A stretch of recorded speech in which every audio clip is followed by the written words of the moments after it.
Friends, আমরা চিংড়ি মাছ এর আগে অনেক রকম ভ্যারাইটিতে খেয়েছি, বাট আজ একদম অন্যভাবে একটি ডিশ আপনাদের সাথে শেয়ার করব, আর সেটা হলো চিংড়ির মৌলি। নমস্কার, কিচেন রেসিপি উইথ টুম্পাতে আপনাদের সবাইকে স্বাগত।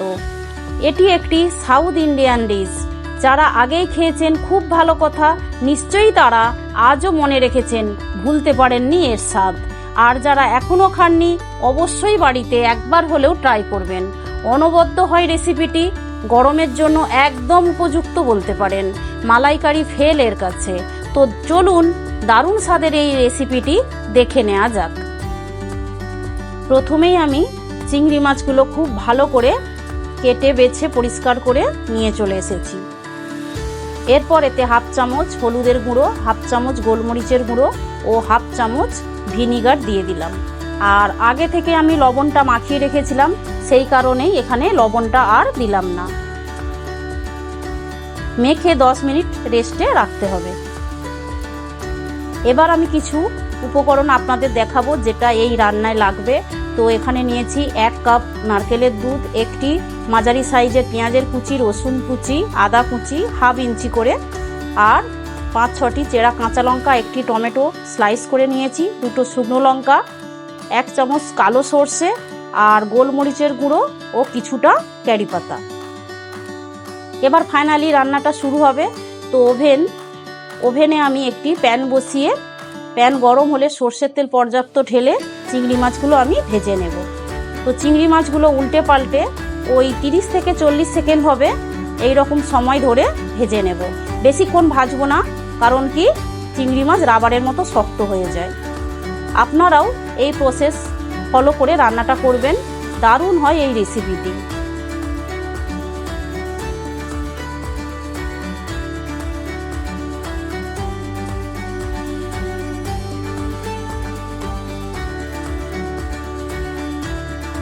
চিংড়ি মাছগুলো সুন্দর ভাজা হয়ে গেছে, এবার আমি তেল থেকে উঠিয়ে রাখবো। আপনারা এই রেসিপিটি বড় গলদা চিংড়ি দিয়েও করে দেখতে পারেন।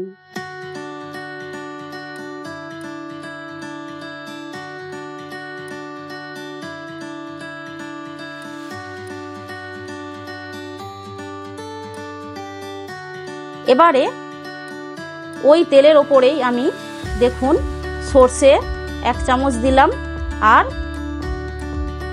8-10টি কারি পাতা দিলাম। সর্ষে ও কারি পাতাটা একটু গরম হলে আমি 2টো শুকনো লঙ্কা দিয়ে দেব। ফোড়ন থেকে সুন্দর গন্ধ উঠলে আমি পেঁয়াজের কুচিগুলো তুলে দেব। এই সময় আপনারা অল্প সর্ষের তেল দিয়ে দিতে পারেন। পেঁয়াজগুলো হালকা ভাজা হয়ে গেলে রসুনের কুচিগুলো দিয়ে দেব। এই রান্নাতে অবশ্যই রসুন কুচি ও আদার কুচি ব্যবহার করবেন, এটা পেস্ট করলে চলবে না। যেহেতু সাউথ ইন্ডিয়ান ডিশ, তো সেইভাবেই রান্নাটা আপনাদের দেখানো হচ্ছে। এবার আদা কুচিগুলোও তুলে দেব।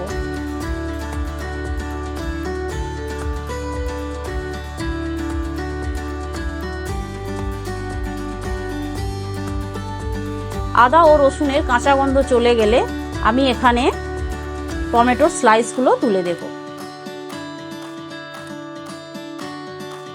বড় সাইজের টমেটো ছিল বলে আমি এখানে অর্ধেক দিয়েছি। চিংড়ির পরিমাণ অনুযায়ী আপনারা টমেটোটা বাড়িয়ে বা কমিয়ে নেবেন। দিয়ে দিলাম লবণ, দিয়ে দিলাম অল্প হলুদের গুঁড়ো, দিয়ে দিলাম ধনের গুঁড়ো হাফ চামচ। এবার সব কিছু একসাথে খুব ভালো করে কষিয়ে নেব।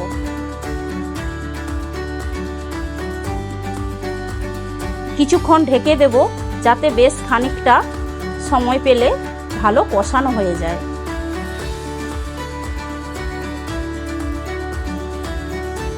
ঢাকা খুলে যখন দেখব মশলা থেকে তেল ছেড়েছে, ঠিক তখনই 1.5 কাপ হবে আমি নারকেলের দুধ ঢেলে দেব।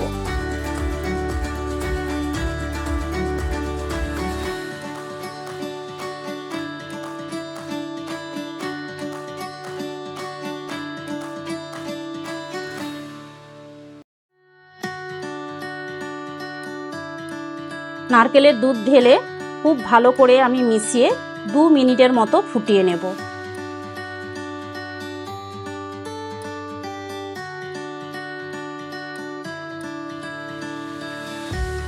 2 মিনিট হয়ে গেছে।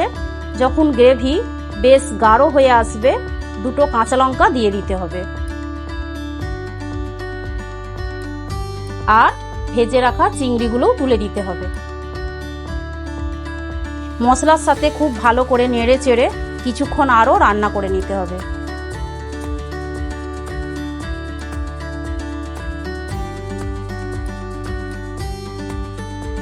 শেষে নামানোর আগে অল্প গোলমরিচের গুঁড়ো দিয়ে আমি ঢেকে দিলাম।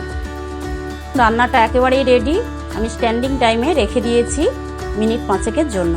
তো মিনিট 5-এর পর আমি আপনাদের সার্ভ করে দেখাচ্ছি। দেখুন কি দারুণ দেখতে হয়েছে আর টেস্ট অপূর্ব অপূর্ব। যেদিন রান্না করবেন বাড়িতে সেদিন বেশিই লাগবে কিছুটা পরিমাণ ভাত।